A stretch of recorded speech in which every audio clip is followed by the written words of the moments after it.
Hi, everybody, and welcome back to a discussion of Blood of Zeus. And this time we're going to talk about the last four episodes, episodes 5 through 9. I'm Christian Lehman, and I'm here today with my friends and colleagues. Hi, I'm Amy Pistone. I'm excited to be back for round 2 of this. Yep, and I'm Dave Wright, also really pumped to be here. All right, so just a quick reminder, we kind of got introduced to our main core of conflict at the end of last episode, where Hera had teamed up with Seraphim to kind of do her dirty work. And we jump right into things, though, with the start of episode 5 with a new set as we go and visit Chiron. And interestingly, we're introduced to a female centaur. Is this something that we see much of in mythology? Jump in. No. Centaurs represent something that's pretty clear.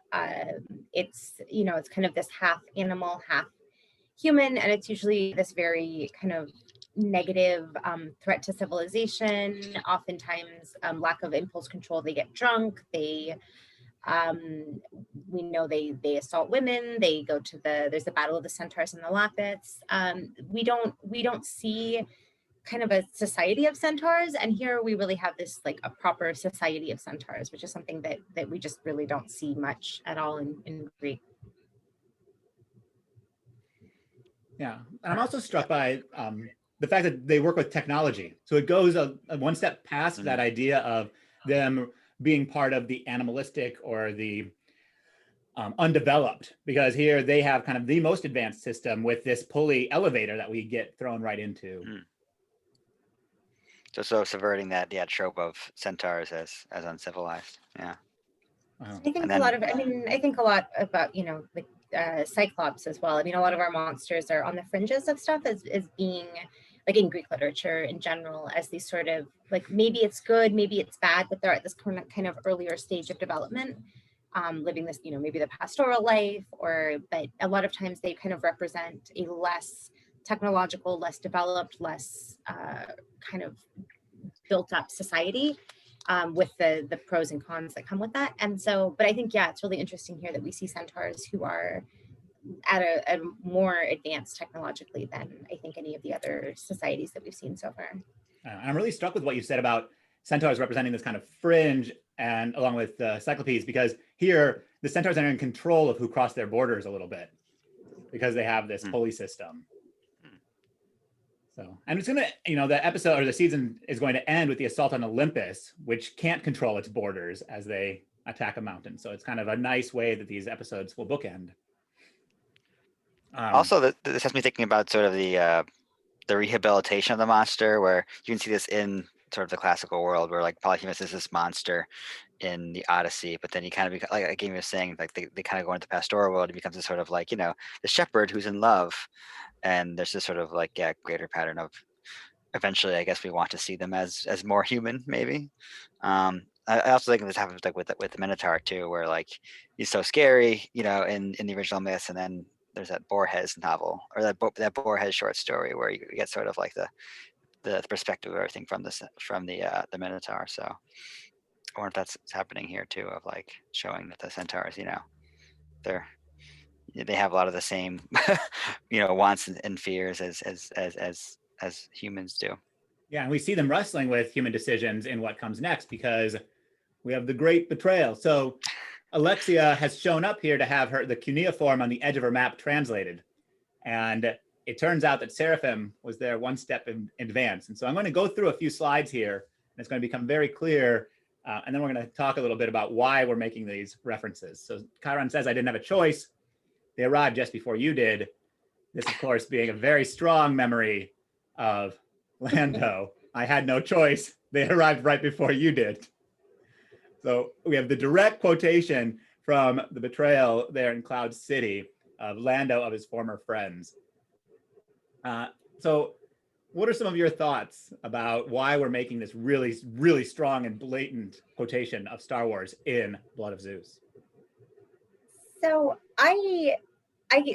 in our last episode, I was cautiously optimistic that they would kind of subvert some of the tropes, that I was really rooting for them doing something more interesting than they ended up doing with Hera. And I will say that I think, as much as I like, maybe I'm not being fair to this, but it felt like the story at the end of the day, the story ended up being a pretty like a pretty uncomplicated hero's journey in a lot of ways, right? And I think it feels very apt that for something that is kind of this, hero who goes on quest and there's a recognition and a lot of these tropes that we recognize. And if we're thinking about like Joseph Campbell, kind of hero with a thousand faces stuff, like one of the stories that anchors that model of the hero's journey is Star Wars. And I think, I don't know if this was written with an eye towards that. I mean, I know a lot of screenwriters write with an eye towards this is the shape of stories.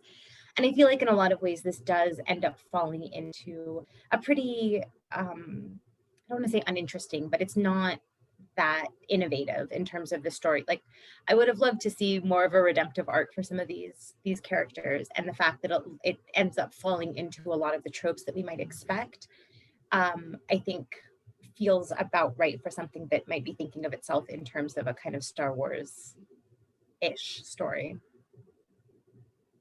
Yeah, I second that, Amy, where I too was hoping for a more complicated story here. And as much as I love Star Wars, in many ways it isn't that complicated, in terms of ethics.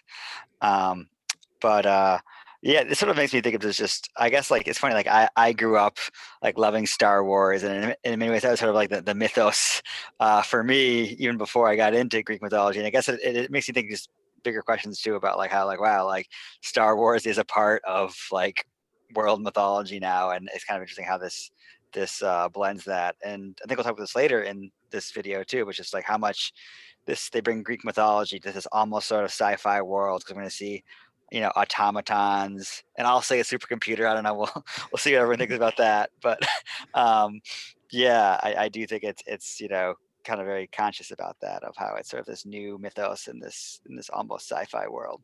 Yeah, and I think maybe to offer a generous reading along those lines, David, is like when we talk about more and more with Greek myth, we're interested in interpolating and thinking about Egyptian myth and Middle Eastern myth, and how like it's not just monolith Greek myth, but it's actually a lot of things are influencing it. And here, by making this deliberate citation of Star Wars, it's saying we are also not doing just Greek myth. We are incorporating all of these different elements.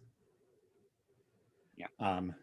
I like personally that like she's there with she doesn't know it's a star map, but it is a star map, and then she like ends up in Star Wars as a result of her like star map. Yeah. That's great. So just another one, she stays with me. That was the deal. It's her or your people, you decide, which of course that wasn't part of the deal. So this deal's getting worse all the time. Just drawing more attention to that. It's unfortunate that the series does sort of subvert the centaurs as uncivilized creatures, and then makes them the ones who betray, the heroes. But what are you gonna do, I guess? Yeah. We do get a moment of redemption for similar to Lando. Similar to Lando. Yeah, we do get that same. Yeah, I at first I was like, oh, that's I'm probably just reading into it too much, but like there's too many points of contact with lines that just really echoed Star Wars that I think they had to have been doing that on purpose. One of the things that I really like about these 4 episodes is we constantly have like Heron doing his thing, becoming a hero, but then we also expand our cast of secondary characters under Alexia, and Heron ends up being with them first, and then they're going to switch, but we see them first because Heron has been taken slave, and we enter a slave galley, a trireme. And we'll meet Kofi here, and Evios. Yeah. And we get these really striking ideas where Kofi had won the Pancration Games, and Avios knew that he could bet on his friend because, quote, he knew the Greeks wouldn't bet on a black man. And I know the two of you have quite a bit to say about what this is playing with in terms of ancient ideas of race. And modern ones. Yeah, I'll say on the one hand, I like that. Okay, cool. They're showing that the ancient Mediterranean is this, you know, multicultural place, and yes, like there were Africans moving throughout the ancient Mediterranean. So that's like kind of exciting that they're showing that, because sometimes you'll see like a movie about ancient Greece and it's all white people with British accents, and we don't like that, right? Because projecting modern ideas or sort of like imperialist ideas on to the Greeks. But I didn't quite like what this is. I feel like they're projecting modern racialized ideas onto the Greeks, where like this is a sort of clear anti-blackness, and anti-blackness didn't really exist in the ancient Mediterranean, where like the ancient Greeks did notice skin color, but it wasn't used to categorize people racially. So I think that's kind of unfortunate, because we see other modern media still sort of engaging with these sort of racist ideas. Well, and I think, I think this definitely kind of anachronistically uses a kind of our concepts of race from the modern world, where, I think most people who work on race and ethnicity in the ancient world don't really think that race as we think about it was, is something that existed in the ancient world. But I think it does for a modern viewer. I think it, in some ways, like we know it gives us some frameworks of, okay, these guys were challenging a racist society. Like we're aligned with them right off the bat because they were, they took advantage of racists, so we like them. And so I think in some ways there are things that it does for a modern audience, even though it is kind of retroject, like it's using a model of race that is very much modern and doesn't apply in that one-to-one way to the ancient world. Mm-hmm. And one of the ways that the show ends up doing this, because it seems like they know what slavery is, and yet the demons are relatively new, but the only slave holders that we see are demons, and so it's a little bit that's a good point. I have a social agenda, but it's also that's a good point. Yeah, the only enslavers are the demons. Yeah. So we are on the triremes for a little bit, but first we jump back to the camp where Seraphim has said to this poor demon fellow who lost his arm to Alexia, "We cull the weak to stay strong." And David, you were making some connections here. Yeah, I guess it sort of made me think of like one thing we do often think of when we think of ancient Greece is sort of like Spartan society and their sort of quasi eugenics. Although it wouldn't have been anything as extreme as this. And often when you study Sparta, you realize that Sparta, there's a Spartan mirage, and a lot of the accounts that we have of the Spartans, like say exposing babies that they thought not to be normal, is overstated. It seems like this sort of engages with that type of ideology, and I guess it's good that it's so now we know clear, like, okay, these demons aren't, it's going to be kind of hard to rehabilitate them. But that was what I was getting from this. Okay, this is definitely, they might be engaging with the sort of like eugenics slash Spartan type ideology.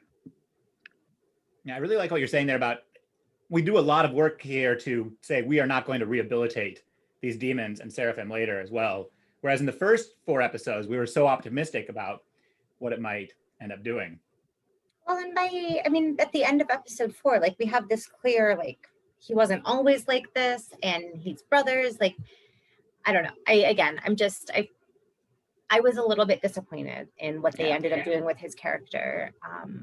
Not that, like, I don't know. I mean, there was more. I think there was more they could do with them, and they might be setting that up for season 2, right? Like, we definitely. Yeah. I mean, the story is not over at season 1. I think they're very much setting up a season 2. So maybe, maybe much like Star Wars, we have a multi-season, multi-movie redemptive arc here. I think that might be accidental, but he loses his arm here and is called weak. Hera in the final battle will lose her hand as well. So there's also, I feel like Star Wars is obsessed with like what's that called? Severing of appendages. I don't know if that's valid to bring up here, but I don't know. I keep seeing Star Wars everywhere. Absolutely, and we're going to see plenty more. So then we see something quite striking, which is we return to Hera, and Hera comes back in, and suddenly she's sporting what is very clearly a golden fleece. So I got excited seeing it, but then I was struggling to know like what my excitement was. So I'm hoping the two of you can help me work through some of this. Well, I definitely, when I thought of that, I thought of the movie Jason the Argonauts from 1963, because I actually like had not watched it until last year. I'm like, I guess I should watch this thing because like Medea's in it. And I finally saw it, and I guess I remember, oh yeah, like in the myth, Hera is a big part of that journey of the Argonauts. She's like kind of helping them the whole way, and we'll see later that the later side we look at that this the series is definitely influenced by Clash of the Titans too. Also, so this is Jason the Argonauts is a Harryhausen movie, as is Clash of the Titans. There's a lot of similar themes to them too about divine control and how much power the divine has over humans. And I think that the series is really sort of setting up that theme with this illusion here. Yeah, I like that idea that it's a visual illusion that makes us think about the other movies, because we had the verbal allusions to Star Wars. So it really is kind of laying out its intertextual cards on the table. These like visual and oral Alexandrian footnotes, where if you don't pick them up, it doesn't matter. But if you do, it like brings you a richer engagement. Unless of course they're false breadcrumbs, and it's just like, but that's the problem with any illusion. I like that it brings up the Tolkien elements, like this kind of other non-Greek set of myths that are again on the fringe. If we think about starting with centaurs, starting with biformed creatures, and we work through those ideas. Well, and I mean, the things that live out there, right? I think when you get out into the Black Sea, you're talking about Amazons, which we have like some very clear Amazonian stuff. You have, this is, as you start to get out to the fringes, you start to get things that are wilder, more dangerous, right? You get Medea out there, you get kind of these like powerful, threatening women figures. And so, yeah, I think I like that aspect of it. But yeah, I definitely had a moment of like, ooh, that must be important, but it wasn't entirely sure what to make of it. But yeah, she is rocking that golden fleece for the rest of the of the series. As she rocks these plunging necklines. Real like J-Lo from the Oscars many years ago. Yes. And also just taking a moment to appreciate the visual here, like the branch antlers off to the side with the crossed swords. It's an elegant show to look at and to pause, which I think is a skill that we can use with our students as well. It's like, don't just watch something through, but like spend time dwelling on the moment. So there's the film reference that David made. We also have some accurate naval warfare with Avios saying like, I'm going to do the thing I do best. And we keep learning more and more about Avios and his various abilities. So here he's doing this technique called the Diek Plus, where you go and you ram the enemy's oars in order to still the ship. Yeah, and I guess to just further bring in like film, I definitely think there's a whole Ben-Hur thing going on here with the ramming speed and being in the galleys. That's basically the singular part of the plot of Ben-Hur is he's enslaved and works in their own galleys. But I believe that so all since I watched, I believe there's a scene where the like one ship does ram the other. So I think here that's engaging with that here. But yeah, it is accurate. There are no cannons or anything like that. So I'm happy with that. Yes, although later on they will invent like cannonball type things. That's true. The naval warfare is accurate, which is nice. So now we come to the first of what will be a few different references to fate. So Zeus is saying, it's no coincidence that you come to me with this now. And I think it was, the will of the fates, in capitals, the fates is clear. So this raises an initial idea that we didn't really see in the first 4 episodes, but it's the big question from the start of the Iliad. What is the Dios Boule? Like, how does fate interact with Zeus's will? And so I'm just curious, I think what you guys had to speculate early on, because we're also going to come to the fates a little bit later as well. I don't think I've ever, I'm going to regret saying this on a recording. I don't think I've ever seen Greek literature talk about the will of the fates, right? Like we talk about the fates and what fate says, but I don't know that I think of them as having a will so much. Like and that I think is interesting because they also don't entirely, I mean, when we see them later, we can talk about this, but in terms of whether they have agency, I don't know that they do exactly. And so I think, a lot of times when we think about the balance between like the fates as some unstoppable kind of cosmic force, but not something that they are kind of actively having individual agency. And so the wording here kind of struck me as like, I don't hear the fates talked about that way very often. Yeah, I want to ask what you think. I mean, are we to interpret Zeus here as basically, I guess, reading the fates how he wants to read them? Like, is he just taking advantage of like, oh, clearly, like this means this, so therefore, is he like sort of like, is this maybe a more human element of Zeus, where he sort of interprets the oracle like he wants to, or is it is the fates really clear to Zeus? I guess I don't know. I mean, I think you guys are picking up on, I mean, great words. I hadn't thought about the will, but I was thinking a lot about is clear. Every time in ancient literature that somebody takes an oracle clearly, they get it wrong. Yeah, that's like the major trope of oracles. Is it clear? Yeah. Oh, I mean, the gods are never, and I'm just thinking, right? I mean, that's something that's such a human, my whole dissertation was on this, but I mean, part of the problem with oracles is that the gods are communicating and humans are misunderstanding what the gods are saying. And there's like this fundamental disconnect there.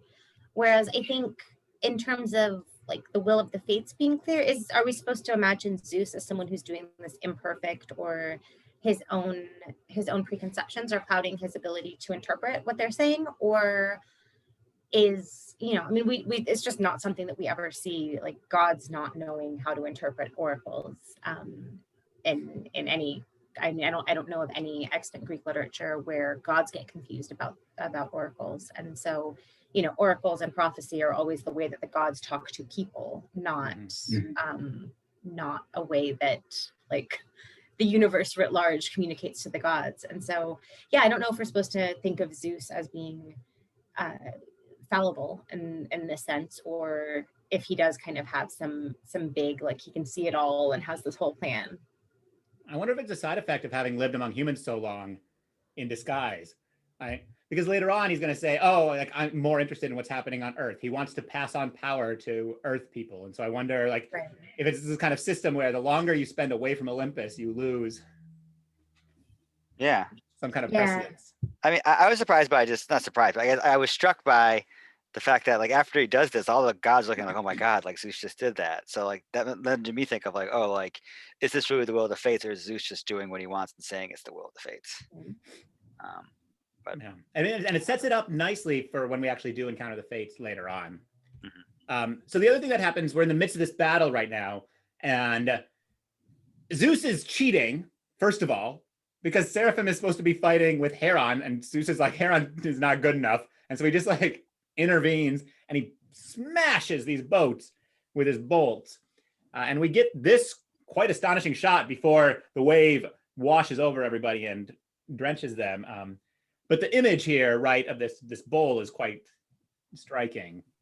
And David, I know you work a lot on Zeus's lightning bolts, and so you had something here. Yeah, I have nothing too deep to say about this. I'm just sort of really just struck by how they present it to me like almost like a weapon of mass destruction. And I've always thought of like Zeus's lightning bolts as like, okay, that's sort of like his weapon of mass destruction. And I also like to think about like how does Zeus like maintain his power?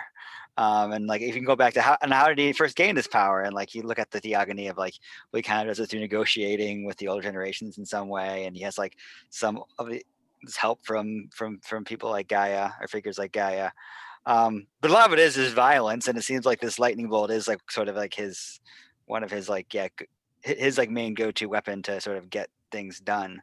So I guess I'm just sort of struck that they did show it this way. And I do think like the Percy Jackson series also implies that like the lightning bolt is like a weapon of mass destruction. But I thought it was a kind of a cool, like almost way of modernizing the Zeus myth with that. Yeah. And later on, when we're in the Fields of Mourning, Chiron will say, these are the scars on the earth from the lightning bolts. I didn't even think about that. So it's like sort of like a ground zero type Yeah. space. At which Avios will have a quip. I thought they were just cracks. Thanks, Avios. All right, so we're not going to talk about jokes. Yeah. The episode ends with various people catching glimpses of this. So the first one we see is Hephaestus and this owl, which we're not going to talk about now because we'll talk about it in a second. But I like this detail of, you see the plans that Hephaestus has. So that's just kind of nice. But, wait, one thing I'm just noticing now, are those goggles on Hephaestus' head? Oh yeah, I think they are. Maybe we can talk about that later, but I want to talk about those goggles. Yeah. All right. Yep. Well, because we're gonna have a great shot of that later. Of course, the great thing we get though is the threesome of Apollo. Ooh. Yeah. This spicy MMF threesome. Seriously. I mean, I feel like they like either ancient Greece is sort of like this like almost Christianized perfect world, or they'll be, and I guess more with ancient Rome, like do the more sort of quote unquote debaucherous, gritty Rome. So I kind of like that they're kind of going here with this, like the less, not your dad's ancient Greece. I was glad you had identified it as I would have guessed Dionysus. But I was glad somebody, because we do eventually see these people again, but my first thought was like, oh, Dionysus, okay. Yeah, that would be more in character, I think. Yeah, but just kind of I like the tripod in the back. It's always nice to have a tripod as an example to show students. Which makes sense. Apollo's gonna have a tripod. Yes, and tripod, Apollo's relationships are tripodal. So. Yeah, exactly. And with that, that's how we kind of, and so then we have to send people on different tasks and duties at the start of the next episode. So Zeus is going to send some people off, and the Thebans volunteer to go to the fields of mourning, which is going to be our next big destination. And so this was just striking, right? For Thebans, there is only death and glory in terms of history. Yeah, I was confused by this. Why are Thebans here now? Was there a reference again in the series? No, don't think so. We just learned that the slaves all were Thebans. Interesting. Yeah, but it's weird. Like, this is. Okay, I was kind of wondering. I mean, this was like a wild. I was never clear exactly the relationship between Ebios and what's the other guy's name? Kofi. Yeah. But like, I mean, are they friends or are they like more than friends? I was not entirely clear on that. And so I was wondering possibly if we're meant to see them as like very subtle queer characters. Like the sacred band? If they're part of the sacred band, that would, I mean, I don't know. That was my only thought about why they're Theban. I'm into that. Yeah. And also this idea that, hey, we're going to die for everybody. There's 6 of them here. So there's there might actually be more. But in this shot, there are 6. And so it's potential pairings. Yeah, you've got 3 pairs of, because then, I mean, everyone would be in like a nice couple of, person and lover. So yeah, and it would also imply presumably maybe Avios and Kofi were enslaved later, but why they might be attached to this group of people because they represent like a society in which they could live their life. Right. Yeah, I definitely took them as queer, as lovers. That was how I didn't know if I was like wanting that to be there or if, but because I mean the show is never explicit about it, but I don't know. I also do enjoy when you have queer relationships that it's not like now we need to sit down and talk about how hard it was to be queer and let's have it was not a very special episode. It's just like they're just just is. So that was how I read it, but I don't know. I wasn't sure. So but then I mean that could be like the Theban thing could be connecting there. This makes a lot of sense to me. Cool. So we get a little bit more here with Avios as Han Solo because old man Zeus says, I know it, just as I know you can't continue to be a smuggler. Like you have to take an honorable path, become part of the resistance. So just laying that down, we're going to have other Star Wars stuff to talk about. And then we get this separation. So Alexia is about to go off with her Theban band and others to the fields of mourning, but Hera is going to go to a training montage, and he goes there on this creature. And Amy, I know you have something to. Yeah, so I mean, first of all, I love how bad he is at writing this thing, because he is so, I mean, just like, whoa, whoa, whoa, like he definitely does not know how to write this for a while. But I had it as real, I was getting kind of real Bellerophon-y vibes. Like he's writing this up to Olympus. And so, but I mean, unlike Bellerophon, right? He doesn't explicitly, I mean, he doesn't upset Zeus, he doesn't get lightning bolted, he doesn't get he doesn't, you know, it doesn't seem to be interpreted as hubris in the way that we might expect if we're coming in with like, ooh, a Bellerophon thing. We're expecting a comeuppance, and we don't get that here. Also, I'm excited that he has a little steed also to match the other Seraphim's adorable little hippogriff.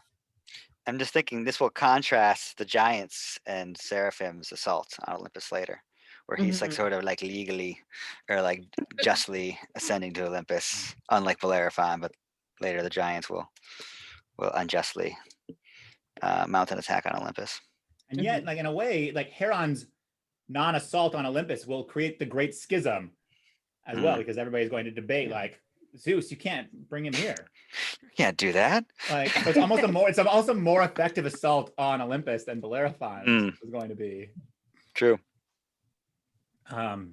Great. So we are going to move in. I just wanted to jump ahead because we see very famous sculpture that is currently in Athens of a figure wielding some weapon. So there's a huge debate on if it's Poseidon or Zeus. This show comes down hard that it is Zeus. So it is putting its art historical stamp on it.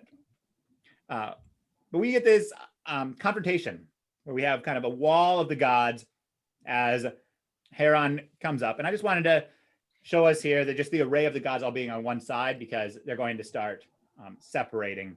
And it's also a good reminder of how white the gods are after we've spent time with Kofi and like the band of secondary characters. Yeah. And Apollo has darker skin, but he still has blonde hair. Yeah. That's interesting.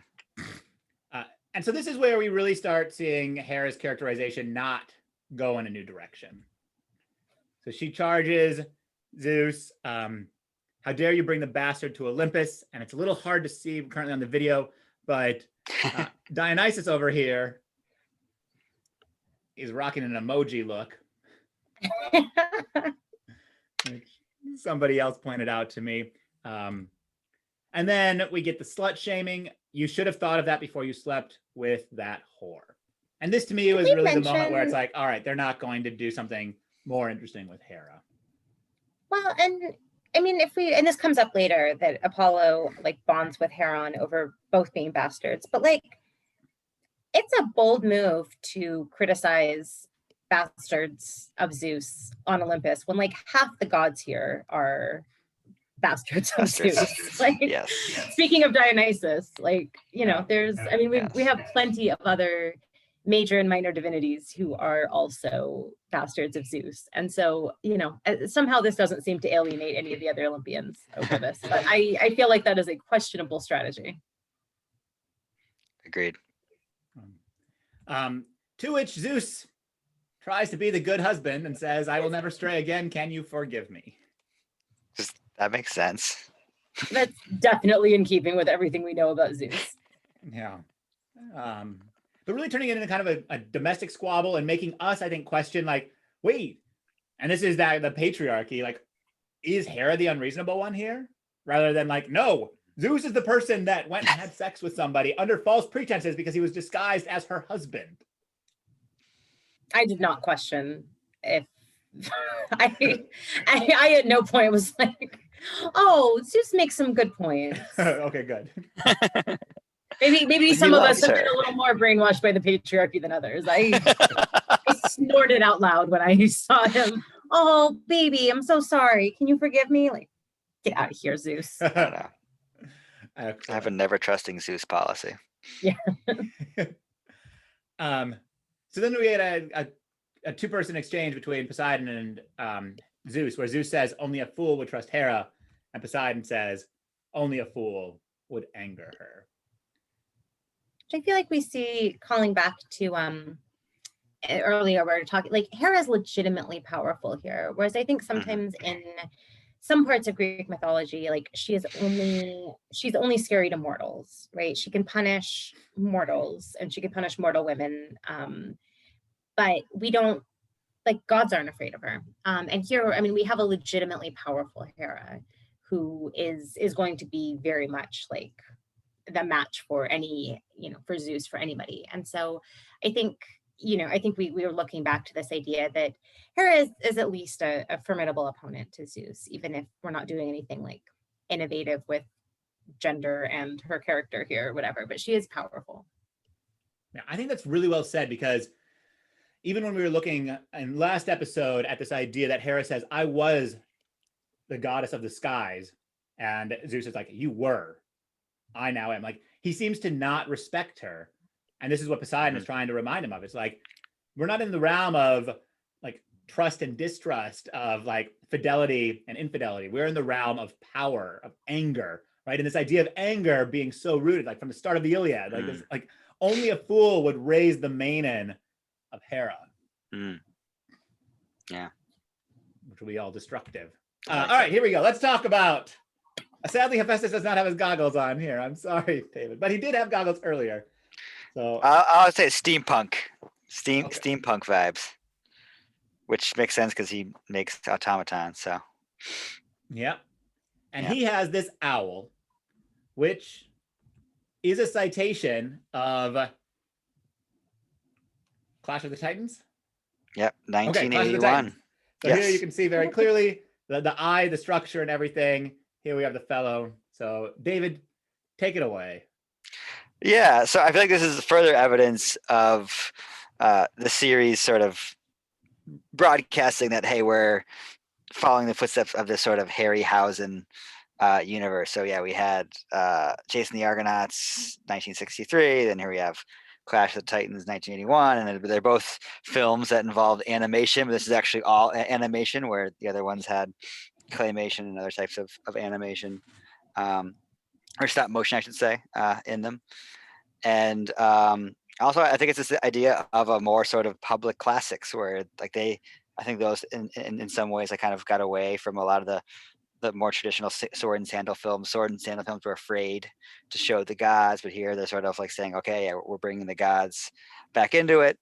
So I think that's going on. And also, again, this comes back to Star Wars, because I'm pretty sure like Harryhausen admitted that he was inspired by R2D2 for Bubo. So we get Star Wars sneaking in there again. There's like way more C-3PO aesthetic here. Aesthetic, yeah, but if you hear Bubo, you've never seen Clash. He sounds, he's like boop, boop, boop, boop, boop. I guess you don't really hear that with him here. But I think it also both those films deal with the issue of fate and free will, and in general, I would say more so in Jason the Argonauts, less so, but still there in Clash of the Titans is the theme of basically the gods use mortals as pawns, which actually resonates with the theme, in this too. That's Seraphine's whole thing, right? It's like, oh yeah, we're just pawns here. This is why we should overthrow the gods. And I don't know, I'm definitely advocating for the hashtag Seraphine was right. I don't know, like the gods do kind of treat mortals as pawns. But one last thought on this, I will say that I think it's interesting how they bring Bubo here, is because the remake of Clash of the Titans, 2011, I want to say, or 2012, I can't remember. But there they have a conscious, like, quick allusion to Bubo in it. But they're like, oh yeah, that thing. They quickly like brush it aside. So like they're very clear. Oh, we're not engaging in that childish stuff. But here they're actually celebrating, because actually, yeah, Clash of the Titans 1981 is so much better than the remake. So I think they're kind of saying, actually, no, that was actually a pretty good film. That's great to have that kind of visual illusion be a sign of allegiance and support. Yeah, I think it's throwing shade at the remake. I'm like, no, we can use Bubo, and Bubo's cool. Bubo's cool, all right. So I didn't have that reference because I have not seen Clash. So to me, I was thinking this is another way that we're taking away kind of like female agency and power, because I associate owls with Athena, and I was like, no, instead we've like mechanized that element. We don't even really see Athena, and yet we still have owls. And I'm like, well, what about Athena and owls? So that's I was kind of reading it in, through that lens. So I'm glad to have your approach that it is a very deliberate allusion. I like that. I think it actually resonates with the Bubo in the original too, where their Athena is very much marginalized in that, and their power is diminished. And Bubo is sort of this helper figure to Perseus. And I forget if Perseus is. I don't think Athena ever enters into that myth, as far as I know. I could be wrong. Yeah, But I don't think it is. so. I think, but still, it's replacing like the typical like female goddess that we have helping these heroes. So I think that reading's pretty valid. Of course, now we are entering our training montage of a proud Love a father training watching montage. his child really struggle. So this is an example of several of scenes of Zeus shaking his head at Hera as Hera battles a Talos figure. So we have our automatons, and of course, Hephaestus and automatons go back to the Iliad and on. So, Amy, I think you have a lot to say about automatons. We don't have any snails here, but we do have. I'm trying so hard not to say automata. I know my pedantic inner brain is like, oh, they're automata though. Come on. The automaton slash no, I don't know how much I love a good training montage. I think the majority of my enthusiasm here for this particular scene was the training montage. But yeah, I mean, we do have kind of a lot of these, Daedalus is mythologically, like Daedalus is known for creating something akin to robots. Hephaestus, we have the automata going back to Homer.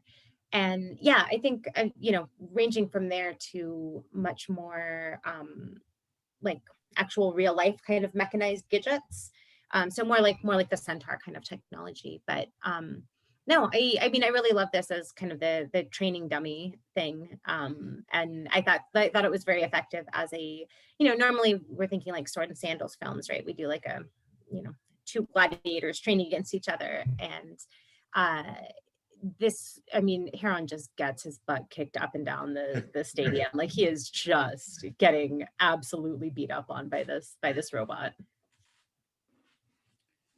Yeah, I don't have much more than that. It also seems another Star Wars reference. Like this is Luke first practicing with the lightsaber, and he's going to level up in a similar amount of time as Heron is to being able to like wield against it. And in fact, I think we're more invited to have that reading because Zeus comes and gives his fatherly advice. Not all foes can be defeated by strength or anger. Then we're gonna have a quick aside. One foe that Zeus has ever defeated in any other way besides strength or anger. Like, this is where I think I got hard to watch here. Sort of like Zeus like giving Huron this advice, which doesn't sound, again, I'm not going to police reception, but like it doesn't sound very Zeusian at all. And I'm like, it did feel like, yeah, Obi-Wan or Yoda trying to train Luke Skywalker in the Force with this value system that didn't exist in ancient Greece. Not that we should recreate their value system, but it just felt weird. Well, and I guess this is one of my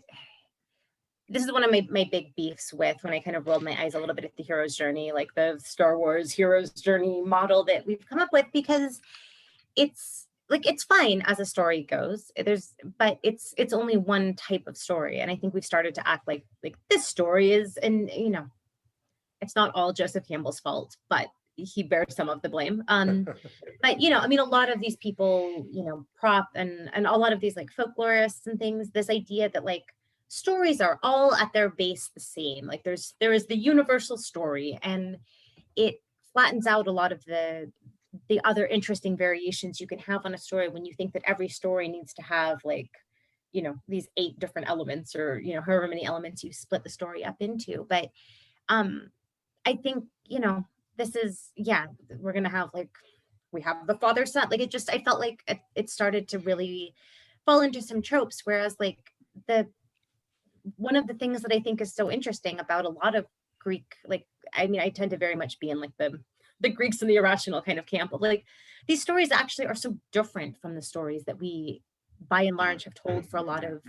kind of European literary history, that like, I love how weird and upsetting and disturbing they are. And when you try and fit it into this really neat, tidy hero's journey kind of story, I think you lose a lot of the stuff that's really interesting about like this story doesn't give us the the end of Heracles' life, and it's like is he dying on fire and his dad is just going to sit there and watch? Like this ties up a lot more things in a way that like puts a bow on stuff that I don't know. I think you could have told a more interesting story with a lot of like visually this is so cool and there were cool characters and like there was a lot more potential than what the writers, unless they are planning to do a multiple season story arc, in which case I will grudgingly give them the benefit of the doubt. But you know, like the first Matrix movie and Star Wars and like a lot of these movies, they tell a pretty simplistic story, which is fine, and they tell an interesting version of a simplistic story. But I think that there are more stories out there, and I was a little bit disappointed to see them kind of wedge this story into that same story shape, our Star Wars story shape. Yeah, especially because the way we began, right? The opening slide of this show is there are these many versions. This is a new one. This is another one. And instead what we see it slowly doing is sliding into the kind of monolithic pattern, that gargantuan weight of tradition. I kind of love this idea though of Zeus is just a bad reader of myth. And so he's like, I don't even see myself in it. I think it's completely coherent, which I think is supported by this next slide. Perseus did not slay Medusa with anger. Unless what he actually means is he slayed her with a sword. You see, he's handing the sword to him, and it's just a very on the nose. Like, and make sure she's asleep. Yeah. Right. Like, be sure you're peeing your pants out of fear. You're like tiptoeing around. You have a bunch of unfair advantages, and then just chop her head off and run away. It's fine. Yeah. So, but he doesn't say like, instead you should feel all these other emotions. He said like, no anger, because true power is found when one is calm. Entering our force language that we'll see again. Force/stoicism. Yeah, I don't know. Turn inward. Yeah. Like, what does that mean? Well, actually, I mean, to be fair, it's going to prove to actually be very on the nose. Yes, because he's going to like thrust the spear inward. Yeah, that's you know, Zeus is being super literal. It seems like it's this like Zen, like, you know, you need to like find your calm, find your chill, and like, no, it actually means like you actually have to put the sword inside, like put the sword inside the robot, put the sword inside the bad guy. Like you have to actually put the sword inside. Yeah. Stop throwing things at the external and instead penetrate. Yeah, it's very basic, yes. Like strategy 101. Yeah, I love that. I love that. So now we get a glimpse of a spider, and Heron is about to kill it, except we learn that the spider is summoning Heron to visit the Fates. The Fates who live in a spiderweb temple. And so, David, you are on with your theory. So you can tell me when to advance the slides when you want. All right. So, I mean, I was watching it. I'm like, oh, there's like sort of like this network of wires is really interesting. It's kind of got this glow to it. And I was really hearing these sort of like quasi-electric sounds. And the Fates kind of talk about how they can essentially see the future. And everyone has their own thread. And I don't know if I've been just overly influenced by the most recent season of Westworld, where like one of the big sort of plot moving elements of the season is this sort of supercomputer that can predict all of humans' actions to the point where it basically controls human actions. And I was just kind of getting, again, it's just more just vibes alone. I was kind of getting those vibes from these Fates. Also, I looked up, I'm like, how do I know this voice actor? I looked up the one voice actor, Jennifer Hale, and it's not on here, but I also saw she did a voice for Google Maps, which I think is kind of interesting. I wasn't actually the Google Maps, but it was like Google Maps in a TV show or something like that, which I think is kind of interesting. And I do believe in this thing. I don't believe in, but I know of this theoretical framework called star text, meaning that sort of basically like, you know, like when you come to a text and you have an actor, like you are influenced by the previous roles of that actor, and sometimes, you know, directors will choose a certain actor for, you know, for based upon the previous roles that they played. I noticed that she was also in Metal Gear Solid. She was in several Metal Gear Solid, which is a video game series. And one of the themes of that series is sort of free will. And there's this whole AI, like supercomputer. You're just going to skip right over Baldur's Gate? I named my pet chinchilla after Baldur's Gate. is the theme of free will and No, fate? there's just a miniature giant space hamster in Baldur's Gate. Oh, It's a Oh, that's cool, D&D too. themed. It's D&D themed computer game, but I gotta play that game. Yeah. Per your Star Text idea, then we also have her triangulating us more explicitly the Star Wars. Back in because Star both Wars, Rise yeah. of Skywalker and the video game Knights of the Old Republic. And just in case viewers missed, she plays Clotho, the voice of Clotho, even though the fates aren't going to be named, but she is one of those voices. Yeah. And so as David they noted, all kind of speak in unison, but yeah, I was just sort of getting like supercomputer vibes. I'm controlling the universe, and that's like something we're worried about now. I mean, you can sort of see it like in the recent season of Westworld. It's sort of like, yeah, when I get this ad from Facebook, you know, did I really want this this thing is advertising to me, or did I only want it because I saw the ad? And you know, yeah, and just like the visuals of it just reminded me of like a supercomputer in sci-fi or in anime. yeah, so Amy, to put you on the spot, where do you come down on fates as supercomputers? I don't know. I mean, it's like I'm not unpersuaded by David's argument. I will shout out the second and third Matrix movies are my favorite. As much as everyone talks trash about them, I think they're way more interesting after throwing the first Matrix movie under the bus as a kind of boring story shape. I appreciate having this image. I was getting much more like, I don't know, sort of giant spider. I mean, like I was getting much more like a giant spider web kind of energy from that screenshot. And I may have told David he was wrong, which inspired him to prove me. Well, I think both our readings can exist, you know, can coexist. But yeah, I mean, I should be clear. I also find the question about fate versus free will just super boring, and I don't. So, I tend to, you know, like, but I really liked the idea. I am much more interested in like weaving the kind of weaving imagery, and when we think about stories as being something that's woven together, and like that, looking at instances of kind of weaving and fabric and cloth and rhapsodes and stitching stories together, and like that is a much more interesting theme to me. So I think my brain is going to instinctively gravitate towards like, ooh, spider webs, weaving things, perfect, as opposed to obsessing over the fate and the free will. And as much as, I mean, I think those are both absolutely there, especially after David made his case. So I will grudgingly concede we can both be right. I definitely read it, Amy, your way first. The idea of, but then I like that the web connects us, right? The World Wide Web. Then you actually you can rock both metaphors simultaneously. I also agree that free will versus fate is boring, but we do have a couple slides here because Heron, Heron's like an 18-year-old, and 18-year-olds love to think of like their big philosophical debate. So I never believed in fate. Dude, you've never thought about fate before. Like this use of the never, as though he sits around thinking about philosophy. He prefers free will, to which the fates are like, they coexist. So I don't really want to, I don't think we need, yeah.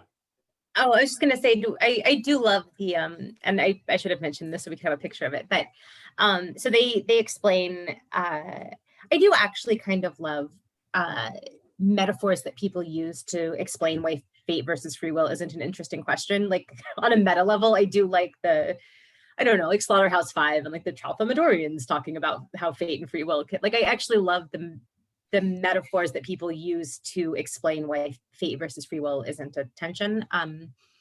But they have this thing like, basically, like when there's a baby and it's on a table and it's crawling along the table, and then if it keeps crawling like it's crawling, it's going to fall off the table. But it doesn't know that, but you know that because you have foresight. And so like the baby can still do whatever it wants to do, but you can tell, left to its own devices, it's going to crawl right off the table. And I kind of love, in light of how you were describing like this guy, like, I don't like fate. Like, you're a child. Like, they are so much more like, they just have like this perspective that is so much bigger, that like, I'm sure you think you've thought about this issue, honey, but like, I assure you, you're a baby crawling on a table. Like, you're not on our level. Don't tell us if fate and free will can coexist. And then that connects to the idea of the will of the fates, where the fates will, they're like, I'm going to pick this baby up off a table. Like, it's a foresight decision that I'm making. And the All baby was 3D printed. right. Sorry. And well, it didn't manifest that way. You knock it off. It's all there, I'm telling you. As we enter the Fields of Mourning, the penultimate episode, we open with an assassination. Seraphim succeeds in chopping off Zeus's head in the bath, giving us very strong Agamemnon vibes. And it seems like Zeus is dead. So, sorry, Zeus. Did this surprise anybody?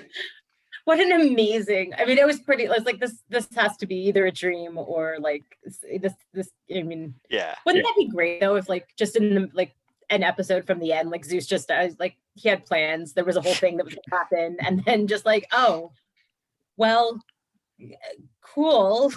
I guess one of our main characters is dead. We're done here. Yeah. And that would be a wild kind of alternative timeline where now Hera has to solve the problem. She roused all of these giants, but now like she has to fight them because and that's not what ended up happening, but it is quite interesting. He ends up dying a lot in these last 2 episodes. Perhaps. So much. It's a big time. thrust, of course. Wait, what's that about? Oh my gosh. Can I Zeus, like tells all of these stories to Seraphim. He's like, I was actually your caretaker. I was in charge of that baby, that bear that fed you. When you were hungry, I fed you. And it's like, now he's doubling up on being a good father. He's like, I just didn't believe him. I saying- didn't believe him. Yeah, I mean, I think we very much I am still extremely skeptical of, and if we want to read this through the Star Wars-y thing, right? Like we're going to get a lot of different versions about who, like, did your dad die? Did like, what happened to your dad? Like, well, I mean, really your dad did die, but then he became someone else. So the fact that I told you that your father died wasn't really alive, but it was like, I feel like we're getting a lot of different, like when Zeus tells stories, I am I'm cautiously optimistic that we're going to get more layers of like unreliable narrator, because I like that a lot. Like maybe next season we're going to learn more things about Zeus. But that fits really well. I didn't think it was like he was. Sorry, I just wanted to say I don't think he was saying that he was like taking care of the bear. I think he was the bear. Okay. Like the way he framed the story, I thought he was saying like, Oh, really? I was. I mean, maybe not. I thought that he, like the way that I mean, like maybe he was just like watching over, but the way, like as the voiceover was going, like I kind of got vibes of like maybe he was the bear.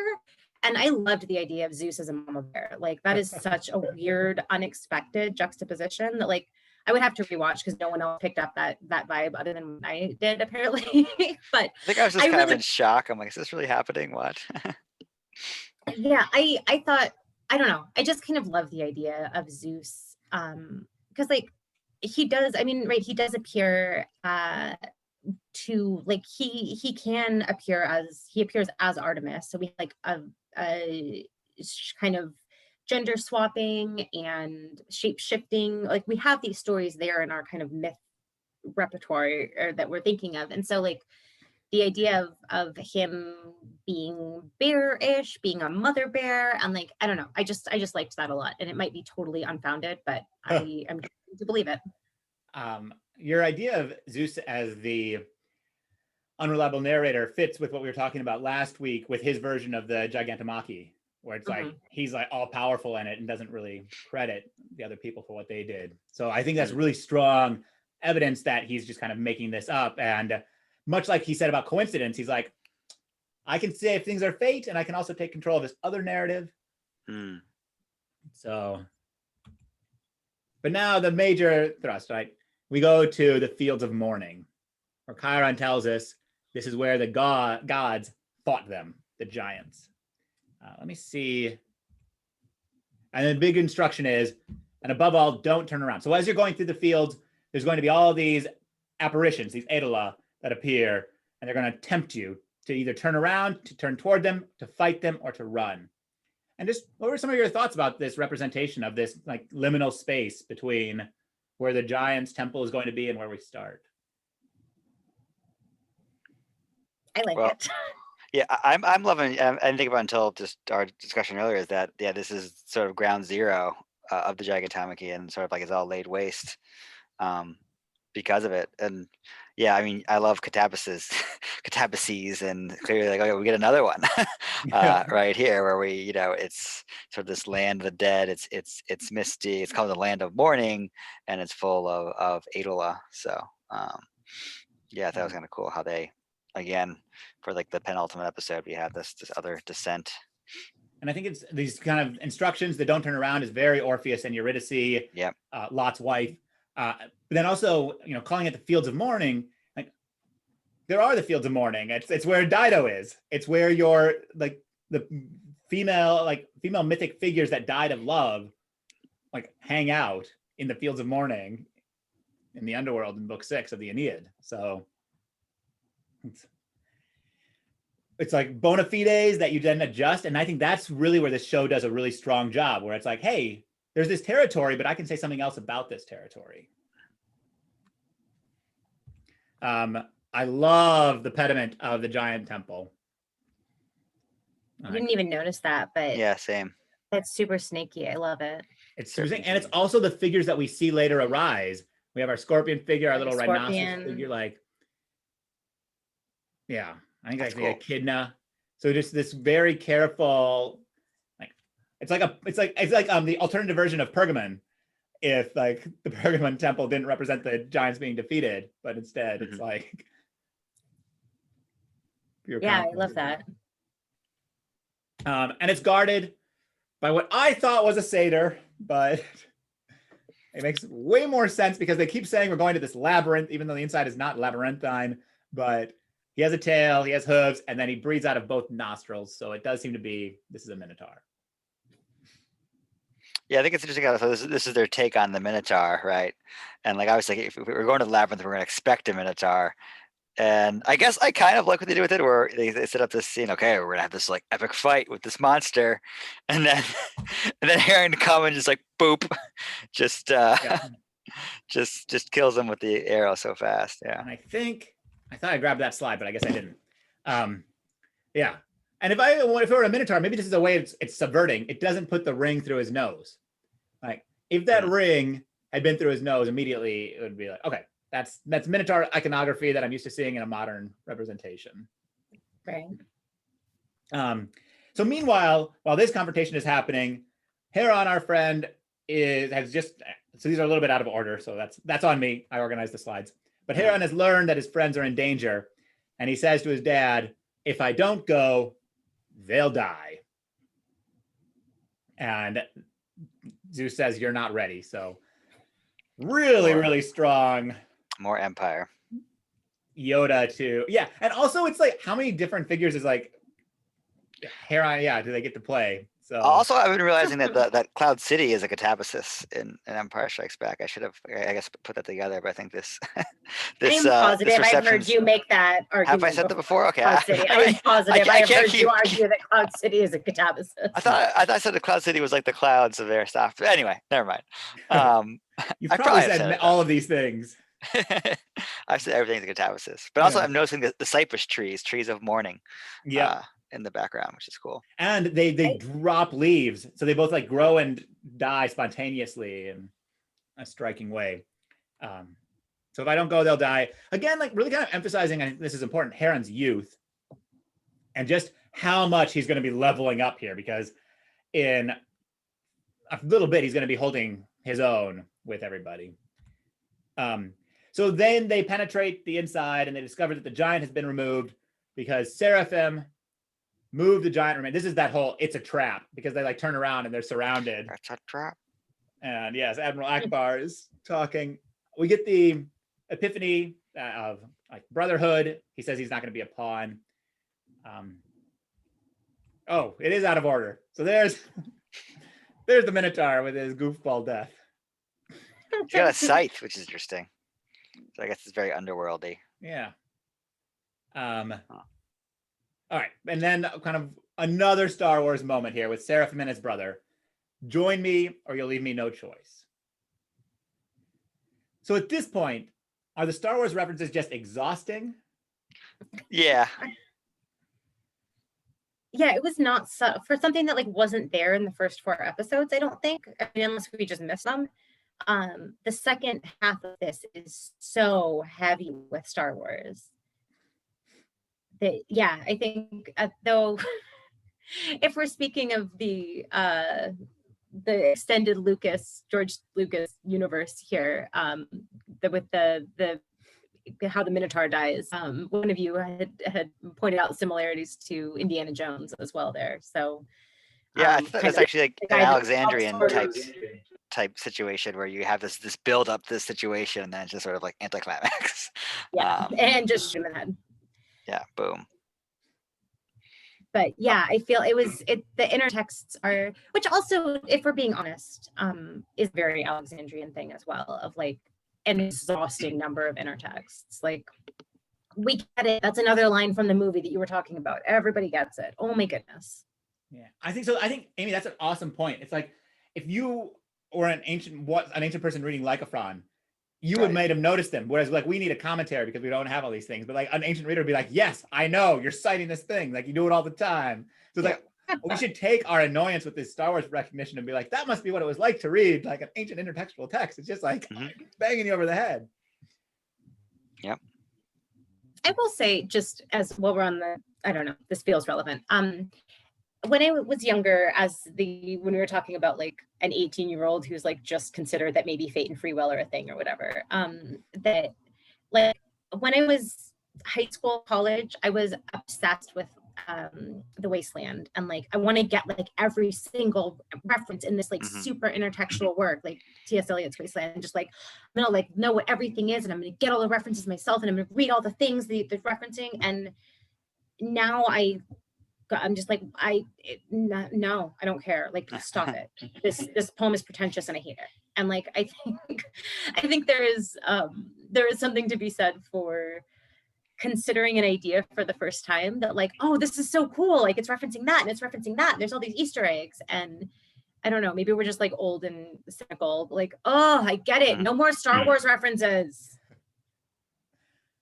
I did the same thing with the Name of the Rose by Umberto Eco, where I bought the key to the Name of the Rose. At the time that I read it, I didn't read Latin, and so it had all that translated, and it also said like, here's the clue on this page that you need to like know for this page. And I felt so like but it's like reading with the walkthrough guide. It's just. I guess on the other hand, as much as I was exhausted by it, it was kind of cool for me. Like, I guess, like you're saying, to know what it was like to sort of like to get all the references in something. When I was like younger, I'd watch movies and I wouldn't realize, oh, this movie is actually referencing this earlier thing. And it's funny how I grew up like loving Star Wars so much, and yeah, in like the early aughts or the late 90s, early aughts. Like from what I remember, I don't think too many movies like actually directly reference Star Wars as much. So it's kind of, I guess it's kind of in some ways kind of cool for me as a Star Wars fan to be like, oh. Like I get all these references, and I guess maybe that's what it's like to say to read Lucan with knowing Virgil really well. Like, oh yeah, this is cool. So well, and I think there's something to be said for the more, so like this is one of the I mean, I have only read very tiny bits of Ready Player One, but the impression that I got from reading a few pages of Ready Player One, and I know people love this book, some people love this book, but references just to make references as opposed to references that are doing something, right? So like I would say Community is a show that like has a lot of like very clever intertexts, but like the intertexts are advancing the joke, or the intertexts are advancing like they're advancing something bigger than that, whereas like just name dropping like, you know, Teenage Mutant Ninja Turtles and Pac-Man and this, like we get it, you also know cultural touchstones, but like whereas I think there are things that do it in a much more Westworld, for example, like their use of songs that everyone's recognizing, but they've made them into piano songs. And so you're getting subtle allusions to these other works that you're going to be thinking about as you're watching this scene, and it's predisposing you in certain ways. Like, I think there's a cool, subtle way to be like illusion rich and kind of bursting at the seams with illusions. And then there is a more heavy-handed way. And, you know, I think I would say somewhere on around the last episode or so, I started like, you know, oh, there's another bit, like, you're not ready and you're going to go. Of course he's going to go because Zeus is Yoda now. And like, whereas, I think I went from thinking like, oh, this is like, that's clever, to like, no, I got that, like, tone it down a little bit. I want more subtlety. These are source texts that I love, but like, it's just water it down a little bit. And something else I'm thinking about with that is how exciting it is to encounter the first one, like with Chiron. It's like, oh, and then you put all of this work into interpreting it there, and then everything else just kind of gets spoon fed to you afterward. It's like, no, I like saw this thing, and I'm aiming to think about this show with this reference because you already put me in that frame, and now you're just giving it away. Yeah. Like, now oh, anyone's going to get it. We were clever the first, we noticed it the first time. We were all very clever, but which like, not to, I'm just going to go on a very quick, so there's this wonderful article, I think it's by Reverman, about Greek comedy. And it talks about the level, like how there are jokes aimed at all different levels of audiences. So like everyone can leave that play thinking that they're super clever because like they're all getting some illusions that some people around them aren't getting. Like, you know, everyone's going to be laughing at like a dick joke, right? But like not everyone is recognizing that super subtle allusion to a line of Euripides, and that it manages to create different tiers of like everyone can engage at some level, but also that everyone gets to feel a little bit smug because they're going to get some of the more subtle jokes or some of the wordplay or some of the allusions that other people aren't. And so everyone gets to simultaneously be part of a communal thing and also feel like they're a little bit better than everyone who was around them who didn't get everything that they did, that they laughed at something that no one else near them laughed at. And so, yeah, I think, you know, that kind of process of like, there were things that I saw in the notes, was like, oh, that was so cool. Like, I didn't notice that at all, that, you know, the notes that we put together on this, of like having that moment of recognizing something that someone else doesn't, but also, you know, having moments of like shared, everyone realizes like, you know, you all want to talk over the TV and make the same dumb joke about that line because you all recognize the Star Wars allusion there. And I think that's a really great reminder because like we're pointing to things that refer to the main trilogy, the first trilogy, but there's probably things in here that refer to Rebels or the Clone Wars that maybe necessarily like, or the extrapolated universe in the novels that we don't have the reference in. So viewers might be watching being like, oh my God, we got it. You didn't get it. So maybe that's why we didn't notice any Star Wars in the first 4 episodes. I wonder if it's all prequels and we just like, those are not our cherished Star Wars. We're not getting all the references to the prequels in it. I mean, I kind of get Anakin vibes from Seraphim sometimes. For me, one of my favorite ways that intertextuality works when it is working the best is it returns the text. It kind of bounces it back and forth. And so like, it doesn't just bring the source text in, but it also like kind of reads against the original. And so I think, I mean, there's not space right now, but thinking about what's it like to watch Star Wars with Blood of Zeus in your brain. Like it's kind of maybe that invitation of being like, hey, let's think about Blood of Zeus as a lens into Star Wars the next time you might see it. It's a two-way street. Yeah. All right. So here, Seraphim then has to fight his own Talos because we're setting up this strong duality. This Talos is much more difficult, and he doesn't have his dad to help him out. But David, I think, noticed something really interesting here, where if you look at the geography, we have these basalt columns, and you found this to be an allusion to the Giant's Causeway. So could you say something about what that is?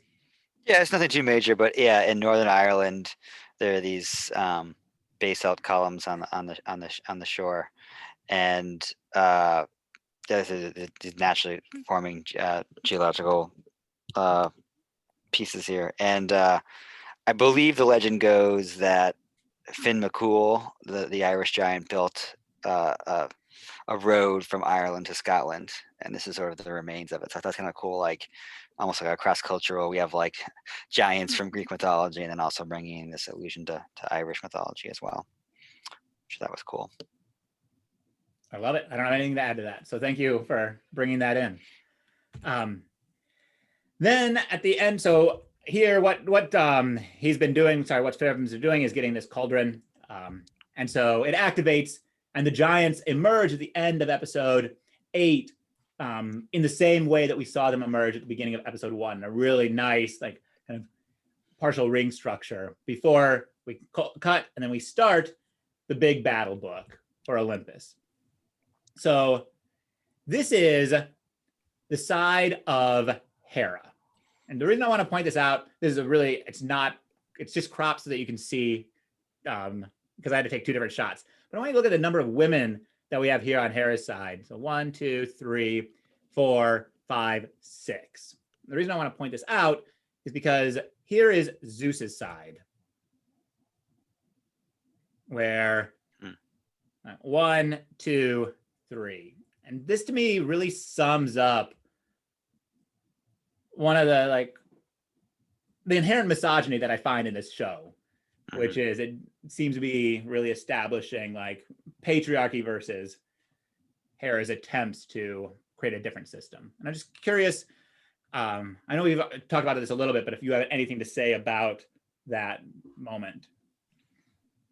Yeah, actually, I didn't notice until you pointed out, but I agree with you that it sort of is in line with a lot of the misogyny we see in the series. And it does make you go back to what we discussed before about that the show seems to follow this tradition that where Hera is more powerful, and that kind of harkens back to the tradition of like the earlier matriarchy, which, you know, probably didn't exist, but often like I think that was used, I think it was presented in the 19th century in a very misogynistic way of like, oh look, like, yeah, there used to be women until men came around and, you know, put everything in control. And yeah, I guess that's just what it makes me think of. And yeah, I'm with you on that. It's a troubling trend in the series. Well, and it reminds, I mean, I think that trope is something that like we do. I mean, we see like the end of the humanities is very much that same trope of like the masculine order is needing to come in, and we're going to have these like female aligned, right? Our furies need to be tamed, need to be subdued, need to be put into boxes, put under the earth, and they need to go away. And these more like chthonic forces need to get kind of tamped down, so that a patriarchal system of like law and order can rule. And, you know, I mean, we see Athena there siding with the father as opposed to the mother. And, you know, I mean, I think that that real gender, but also kind of this idea of like an earlier generation of gods that needs to be overthrown. I think we see a lot of that here as well, of like Hera as, you know, the Furies and the giants and these more like chthonic-y things, monstrous things, right? Things that a lot of times in Greek lit are associated with the female, that we, you know, it does kind of become this battle again of like men versus women, and the men are the Olympians and the women are the earthy stuff. And so, you know, I think it does replicate something that, and we talked about this a little bit in the first episode, or the first chat we had about what do we do with stories that we don't like the takeaway of them from the ancient world? Do we show, like, do we change that story because we want a better story, a story that is more in line with our morals and our contemporary values? Or do we stay true to problematic source texts and, like, you know, something that a story that's about sexual violence or something like that, because that's what our older versions of the myth tell us? And, you know, I think that a lot of the misogyny in this is true to misogyny in like Greek tragedy, for instance, which doesn't mean that I like it, but it is in keeping with a tradition that goes back a very long way. So, yeah. Your Hephaestus has his goggles again before starting Steampunk battle, because he's going to be running Hephaestus. the trebuchets, the catapults. Okay, so I don't have a lot here. Hera, though, in a really kind of amazing moment, returns to her helm that she had back in episode 1 when they retold the Gigantomachy. And so I like this idea. I mean, everybody kind of dresses for battle, because Alexia gets new dark armor. Heron gets a new bow and arrow. So it's nice. Like, there's some arming scenes like this.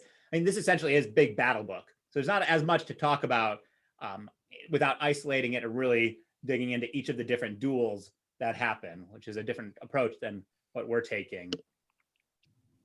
We have this, though, another moment of intertext to a new source citation. Zeus says, "No army has ever taken Olympus, and no army ever shall," which reminds us of the taking of Helm's Deep. And I didn't catch that one. Nice.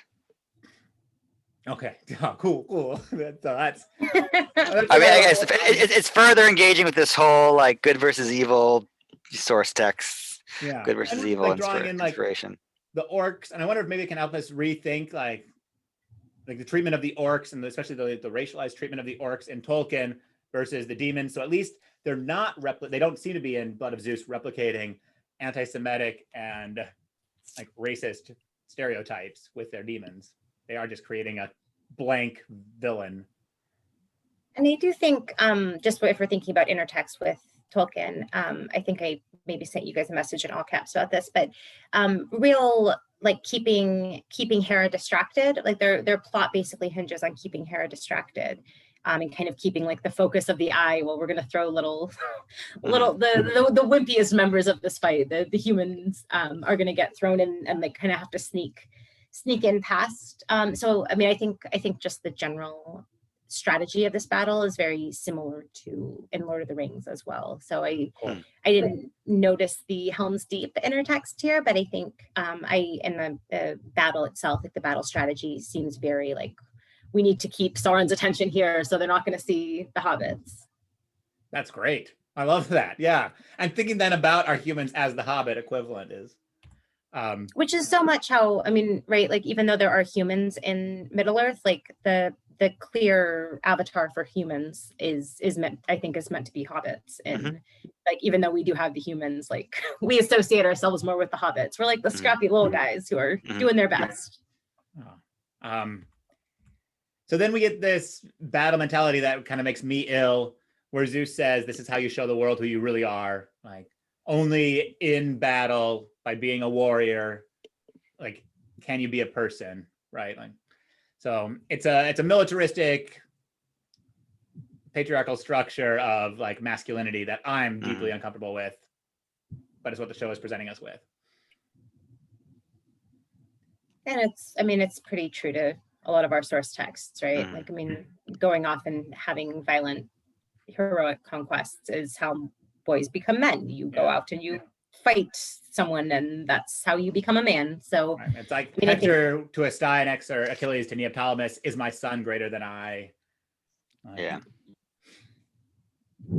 So, all right, but there are our goofballs getting tossed onto the battlefield in their protective balls.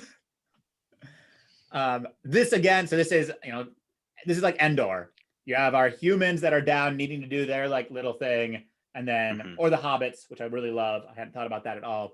And meanwhile, you have the battle happening in the sky. What's going on? So I don't have a lot of details here. I unfortunately left out my favorite part of the battle, which is Dionysus fighting, where he takes swigs of wine and then he spits his wine on his enemies. But that's the kind of thing, like there's a lot of attention to each of the individual battles that take place. The winged giant is awesome. The way things get. I love that. That was my favorite. That was serious kaiju vibes for that. Yeah, that was cool. But then Zeus burrows himself into one of the chief giants and explodes, raising a question: is he dead or not? And then we get the moment where, to return us to where we started, Heron turns inward. That's what he meant the whole time.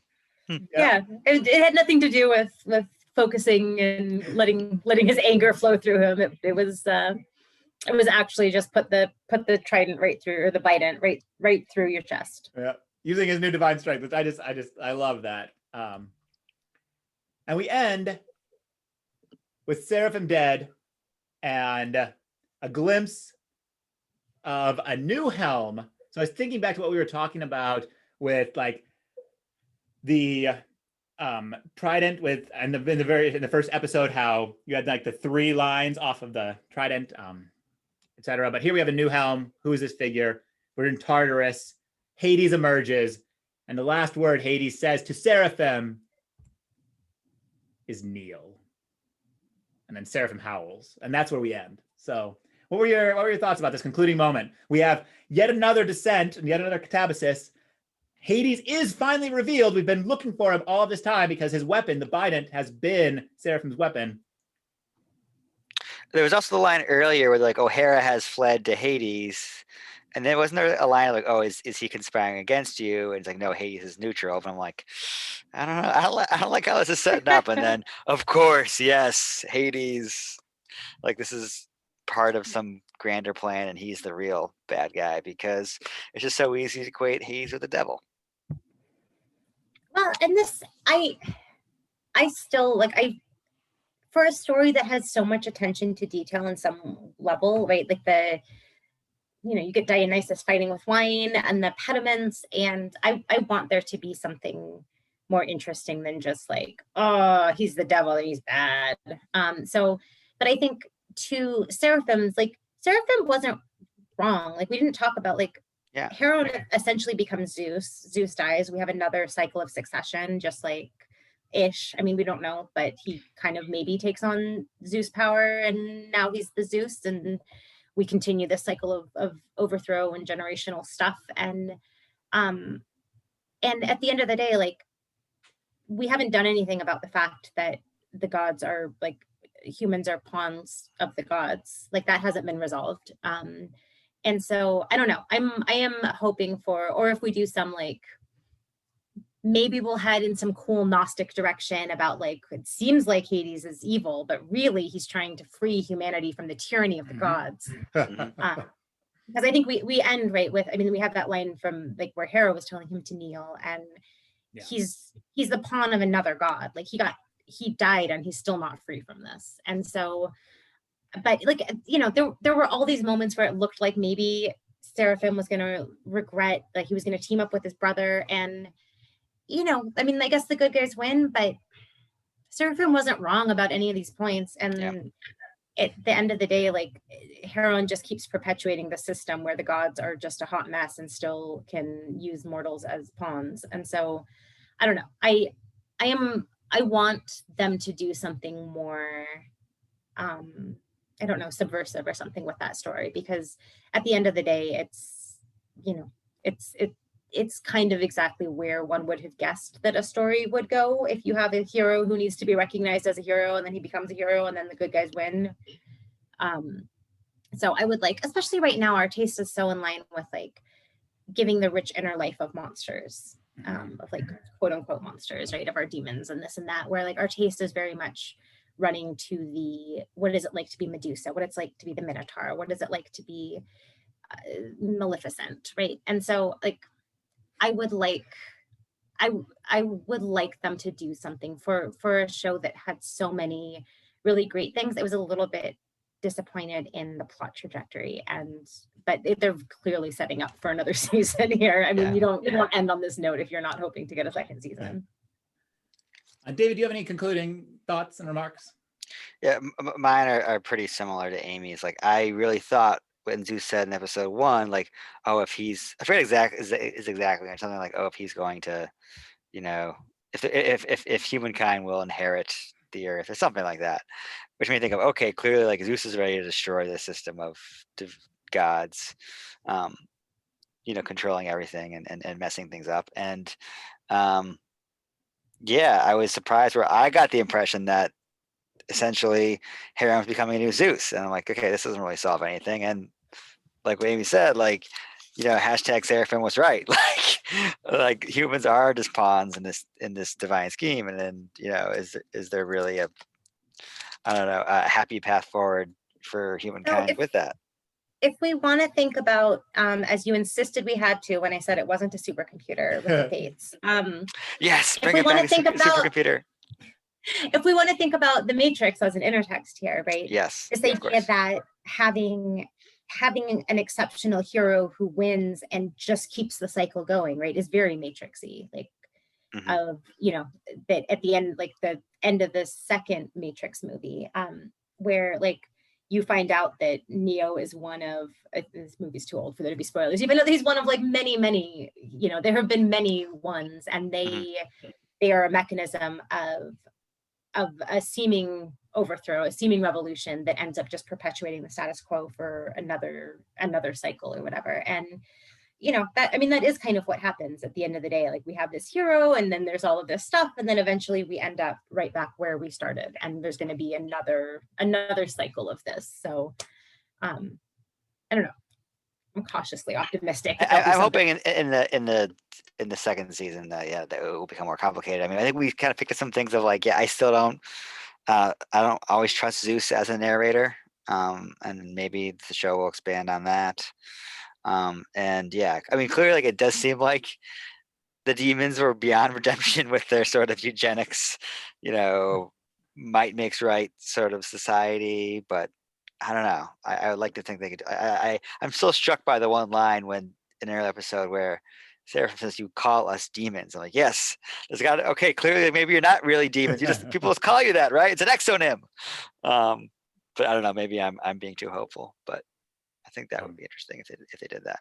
I'm also in the line of hoping that they do something to dismantle hegemonic power structures, especially if you're going to lay all of that groundwork with Star Wars. You're setting up Hera to be the rebel, and all he's doing is supporting the Empire, because like the Empire is Olympus. Although maybe that's commenting, it's like, even the rebellion, that just becomes the new Empire. And so it's like really, I wish they were easier to support the giants and the demons. Yeah. Like if they had it's easy to support. We have some spaces to support Seraphim. We didn't talk about the scene though where he tortures and kills his father, Acrisius. Yeah. Which seemed like they were going fair, out of their Acrisius way. was a bad dude. Like, I'm not that, like, okay. I thought that was going to be the moment when he realizes that revenge is actually not what he's looking for. And then maybe he's like, you know what, Zeus did help me out and gave me what I thought I wanted. And it turns out this wasn't what I wanted. And now me and my brother, though, to be fair, him and his brother teaming up only falls apart because Heron won't team up with him.